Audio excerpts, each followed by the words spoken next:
জয় বাংলা হয়ে যাওয়া এক মাফিয়া ডাইনির সন্তান। হ্যাঁ, ঠিকই ধরেছেন, আমি 5,500 বিজ্ঞানী জয়ের কথা কইতেছি। গত 10ই মে মার্কিন নাগরিক হিসেবে শপথ নিছে জয়।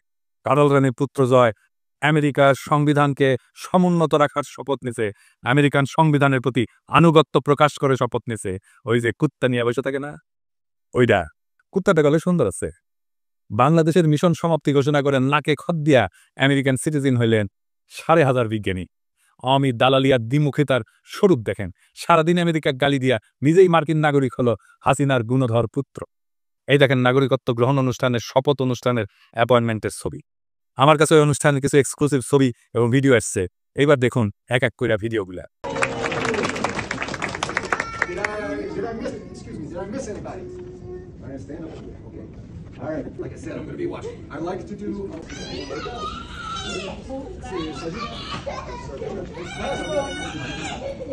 ছবিগুলো দেখান এডিটর সাহেব একটু। পাসপোর্ট পাওয়া খুব বিষণ্ণ আইটি ইঞ্জিনিয়ার 5,500 জয়। কার্ল রানির পুত্র আর এক নমরুদের নাম জয়, খুবই প্রতীকী আওয়ামী লীগের বিজয়। 1971 সেই বিজয় যারে ভুল করে আমাদের মুক্তির যুদ্ধ বলে বোঝানো হয়েছিল।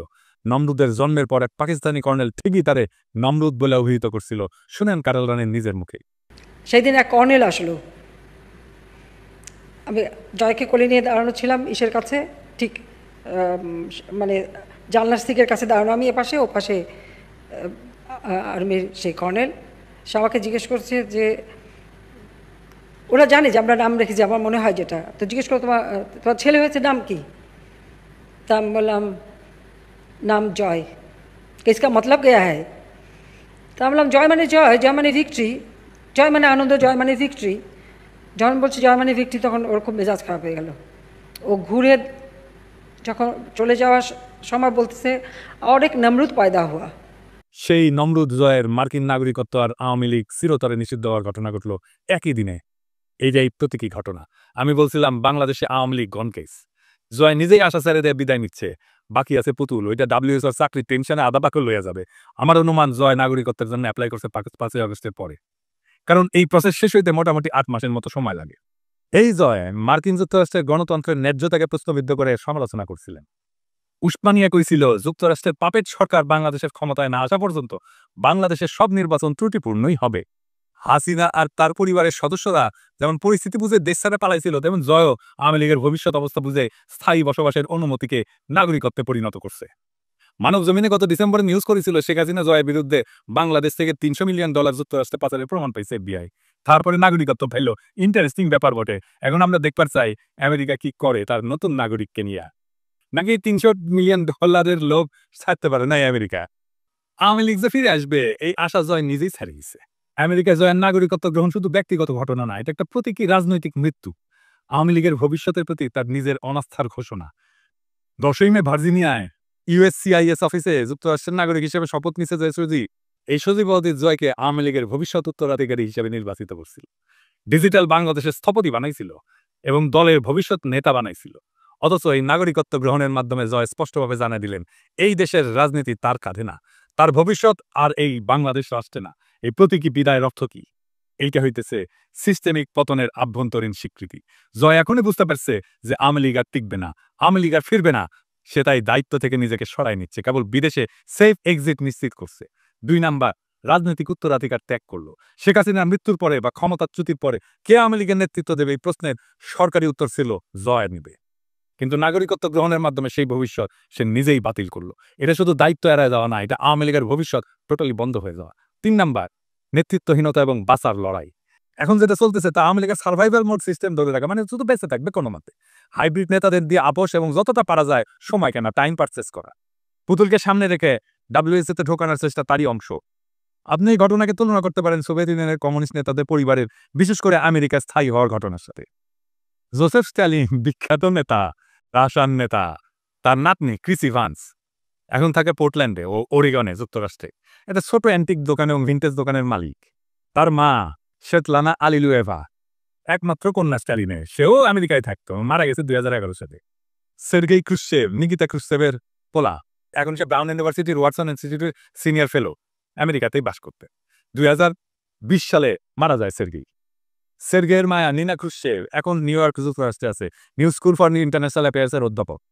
এই রাশিয়া ব্যাপক আমেরিকা বিরোধিতা করলেও রুশ রাজনৈতিক এলিটেরা ভীষণ সিনিক্যাল। তারা আমেরিকাকে পছন্দ করে না, কিন্তু আমেরিকায় তার শেষ নিবাস হয়, তার অন্তিম আবাস হয় আমেরিকা। এইভাবে যখন সময় বদলায় তখন সবাই উল্টা দিকে ঘুরে দাঁড়ায়। ইউরি আন্দ্রেপভ কেজিবি প্রধান ছিল প্রাক্তন এবং সোভিয়েত নেতা। আন্দ্রেপভ প্রেসিডেন্টও ছিল। তার নাতনি তাতিয়ানা আন্দ্রোপোভা এখন মিয়ামিতে থাকে, যুক্তরাষ্ট্র। সে নাচটা শেখায়, কোরিওগ্রাফি শেখায় আর কি। মিখাইল সাসলোভ এক প্রভাবশালী কমিউনিস্ট তাত্ত্বিক ছিল। তার কন্যা মায়া সুমারোকোভা এখন অস্ট্রিয়া থাকে। মিখাইল গর্বাজার, যার সময় সোভিয়েত ইউনিয়ন জয় বাংলা হয়েছিল, তার মাইয়া ইরিনা ভার্গানস্কায়া এখন সান ফ্রান্সিসকো থাকে, মাঝে মাঝে জার্মানিতেও থাকে। ওই হইতেছে গর্বাচেভ ফাউন্ডেশনের ভাইস প্রেসিডেন্ট। সোভিয়েত রাশিয়ার এই প্রজন্মের কেউই চীন, উত্তর কোরিয়া বা কিউবার মতো তথাকথিত কমিউনিস্ট স্বপ্নের দেশগুলোতে যায়নি। মানে তারা সবাই চলে গেছে যুক্তরাষ্ট্র বা পশ্চিম ইউরোপের দেশগুলোতে, যেখানে তারা স্বাধীন পেশা বেছে নিয়েছেন, শিক্ষা গ্রহণ করছেন কিংবা দাতব্য সংগঠনে যুক্ত হয়েছেন। হাসিনা নিজে ইন্ডিয়া পলায়, বাংলাদেশে চট করে ঢুকে পড়ার খায়েশ করে, বাংলাদেশে আবার ক্ষমতায় আসার খায়েশ করে, বলে সে ক্ষমতায় আসবে। কিন্তু তার আন্ডা বাচ্চা বাংলাদেশে ফেরার দুঃস্বপ্ন দেখে না, কোনোদিন ফিরবেও না। এই সব কিছুর মানে একটাই, শাসক গোষ্ঠী নিজেরাই আর নিজেদের শাসনের ভবিষ্যৎ দেখে না। রাজনৈতিক দালালি এবং দ্বিচারিতা। একজন ব্যক্তি যে নিজেকে বাংলাদেশের ডিজিটাল বিপ্লবের রূপকার হিসেবে দাবি করত, যে আমেরিকার সিস্টেমকে সবসময় বাংলাদেশের জন্য হুমকি বলে দেখাইছে, সে নিজেই সেই সিস্টেমের নাগরিক হইতে উন্মুখ হয়ে বসে আছে। এর চেয়ে বড় দ্বিচারিতা, ভণ্ডামি আর কি হইতে পারে? একদিকে দেশে ভোটাধিকার কেড়ে নেওয়া, অন্যদিকে নিজে অত্যন্ত গর্বের সাথে গণতান্ত্রিক আমেরিকান নাগরিক হওয়া। এটি প্রমাণ করে শেখ হাসিনা পরিবার আওয়ামী লীগকে আর ভবিষ্যৎ হিসেবে দেখতেছে না। জয় গেছে, সাথে আওয়ামী লীগরেও নিয়ে গেছে। জয়ের নাগরিকত্ব গ্রহণ শুধু একটা ব্যক্তিগত সিদ্ধান্ত না, এটা রাজনৈতিক পলায়নের ঘোষণা। এখন যারা হাসিনা চট করে ঢুকে পড়বে বলে গাল গল্প করতেছে, আশায় আশা আছে আওয়ামী লীগ আবার ফিরে আসবে, ভয়ঙ্কর ভাবে ফিরে আসবে, তারা হয়তো নিজেরাও জানে বাংলাদেশের মানুষের চোখে আওয়ামী লীগ এখন অতীত, একটা ফুরায় যাওয়া অধ্যায়। আওয়ামী লীগের শেষকৃত্যে জয় নিজেই পুরোহিত। একটা সময় ছিল জয় কইতো বাংলাদেশে আমার সবকিছু, ফেসবুকের ডিপিতে রাখতো সবুজ পাসপোর্ট। আজ সেই পাসপোর্ট রেখা সে হাজির প্রসপারিটি এভিনিউতে। নামেই তো বুঝেন সমৃদ্ধির পথ। বাংলাদেশের রাজনীতি, গণতন্ত্র, ডিজিটাল রূপকথা সব ফেলা আজ 5,500 জয় দাঁড়ায় আছে মার্কিন নাগরিকত্বের শপথ অনুষ্ঠানে। আওয়াজ তুলতেছেন, আমি কসম করে বলতেছি আমি গণতন্ত্রে বিশ্বাস করি, শুধু নিজের জন্যে। 1971 সালে জয় শব্দটা দিয়া আওয়ামী লীগের অনাগত বিজয়ের স্বপ্ন দেখছিল হাসিনা। যেই হাসিনা বলতো আমার বাবা দেশ স্বাধীন করে দিয়ে গেছে, সেই হাসিনার বাপের নাতি তার নানার স্বাধীন করে যাওয়া দেশ ত্যাগ করে যখন জমিদারি চলে যায়। বাংলাদেশের রাষ্ট্র ক্ষমতা ছাড়া তার আর কিছুই মজা লাগে না। সবুজ পাসপোর্ট, দেশপ্রেম, এ সমস্তই শুধু কথার কথা। আর সেই জয় শপিং মলের পাশে ইউএসসিআইএস অফিসে দাঁড়ায় পাসপোর্ট নিতে ঘেমে নেয় একাকার। আর হাসিনার পরিবারের বাকিরা পুতুল রাতে ঘুমাতে যাওয়ার আগে গুগল করে how to apply for Canadian express entry with Bangladeshi criminal history. জয়ের মার্কিন নাগরিকত্বের এই ঘোষণা আসলে আওয়ামী লীগের ডেথ সার্টিফিকেট। এইটা দেখে সোভিয়েত প্রেতাত্মারা হেসে কোট পকেট থেকে গুগল ম্যাপ বের করে বলতেছে, তোমরা আমাদের পথ অনুসরণ করতেছ, লাইনে আসেন লাইনে।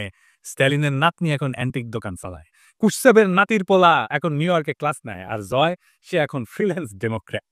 আর হাসিনা মোদির কোলে। কি দারুণ পরিণতি বাংলাদেশের সবচেয়ে ক্ষমতাবান পরিবারের। হাসিনার নাতনিকেও একদিন এক অন্ধকার গলিতে ঝালমুড়ি বেচতে হবে। লুটের টাকা বেশি দিন থাকে না।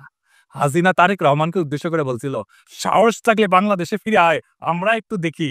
শুনেন, তারেক জিয়া 2007 সালে মুচলেখা দিয়েছিল জীবনে আর রাজনীতি করবে না। লন্ডন যে বসে আছে, এত টাকা কোথা থেকে পায়? জনগণের টাকা আত্মসাৎ করেছে, গ্রেনেড হামলা করে আইবি রহমান সহ নেতাকর্মীকে হত্যা করেছে, অস্ত্র চোরা কারবারির সাথে জড়িত, মানি লন্ডারিংয়ের সাথে জড়িত। আমেরিকার থেকে এফবিআই লোক এসে সাক্ষী দিয়েছে তারেক জিয়ার বিরুদ্ধে, সাক্ষী দিয়েছে খালেদা জিয়ার দুর্নীতির বিরুদ্ধে। পালিয়ে থাকে লন্ডনে, আর এখান থেকে আগুন জ্বালাতে বলে। আরে বেটা, তোর যদি সাহস থাকে তো বাংলাদেশে ফিরে আয়, আমরা একটু দেখি। তো মাতারি হাসিনা, তোর সাহস থাকলে বাংলাদেশে ফিরে আয়, পোলারে নিয়া।